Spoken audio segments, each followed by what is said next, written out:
The Giver, Chapter 5. Usually at the morning ritual, when the family members told their dreams, Jonas didn't contribute much. He rarely dreamed. Sometimes he awoke with a feeling of fragments afloat in his sleep, but he couldn't seem to grasp them and put them together into something worthy of telling at the ritual. But this morning was different. He had dreamed very vividly the night before.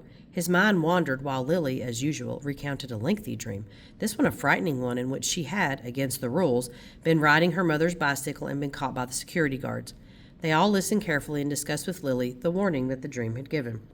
"Thank you for your dream, Lily," Jonas said the standard phrase automatically and tried to pay better attention while his mother told of a dream fragment, a disquieting scene where she had been chastised for a rule infraction she didn't understand. Together they agreed that it probably resulted from her feelings when she had reluctantly dealt punishment to the citizen who had broken the major rules a second time. Father said that he had had no dreams. "Gabe?" Father asked, looking down at the basket where the new child lay gurgling after his feeding, ready to be taken back to the nurturing center for the day.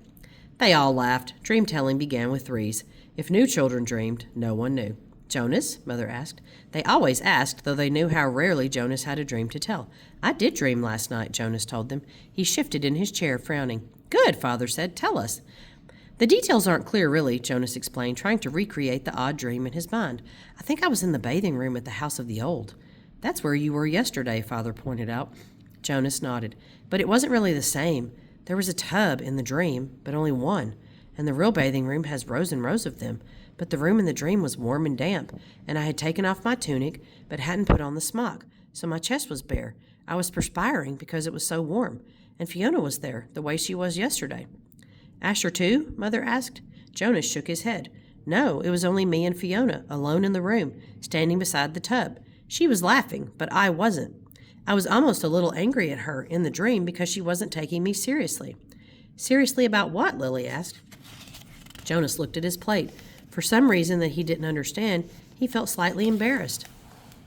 "I think I was trying to convince her that she should get into the tub of water." He paused. He knew he had to tell it all, that it was not only all right but necessary to tell all of a dream. So he forced himself to relate the part that made him uneasy. "I wanted her to take off her clothes and get into the tub," he explained quickly.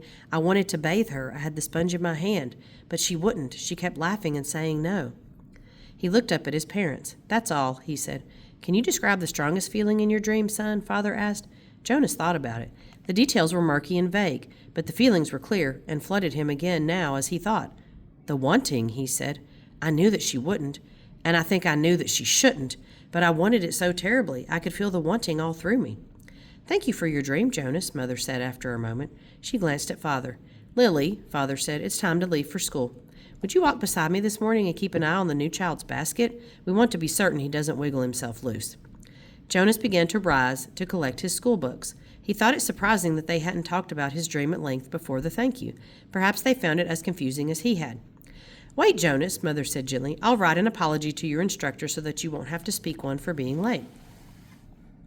He sank back down into his chair, puzzled. He waved to Father and Lily as they left the dwelling, carrying Gabe in his basket. He watched while Mother tidied the remains of the morning meal and placed the tray by the front door for the collection crew. Finally, she sat down beside him at the table.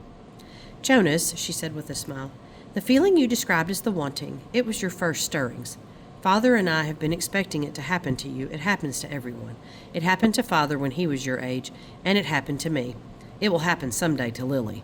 And very often," Mother added, "it begins with a dream." Stirrings. He had heard the word before. He remembered that there was a reference to the stirrings in the Book of Rules, though he didn't remember what it said.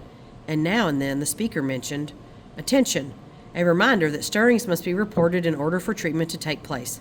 He had always ignored that announcement because he didn't understand it, and it had never seemed to apply to him in any way. He ignored, as most citizens did, many of the commands and reminders read by the speaker. "Do I have to report it?" he asked his mother. She laughed. "You did in the dream telling. That's enough." "But what about the treatment? The speaker says that treatment must take place."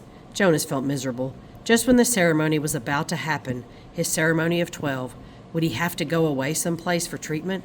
Just because of a stupid dream? But his mother laughed again, in a reassuring, affectionate way. No, she said, "it's just the pills. You're ready for the pills, that's all. That's the treatment for stirrings."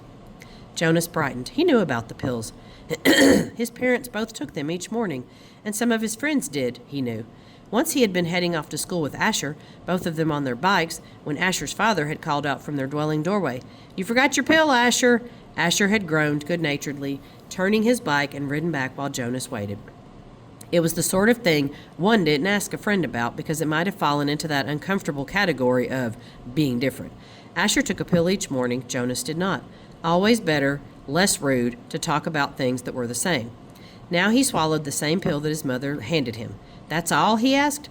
"That's all," she replied, returning the bottle to the cupboard. "But you mustn't forget. I'll remind you for the first weeks, but then you must do it on your own. If you forget, the stirrings will come back. The dreams of stirrings will come back.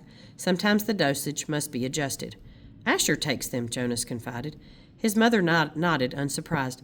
"Many of your group mates probably do, the males at least, and they all will, soon. Females, too." "How long will I have to take them?" "Until you enter the house of the old," she explained. "All of your adult life. But it becomes routine. After a while, you won't even pay much attention to it."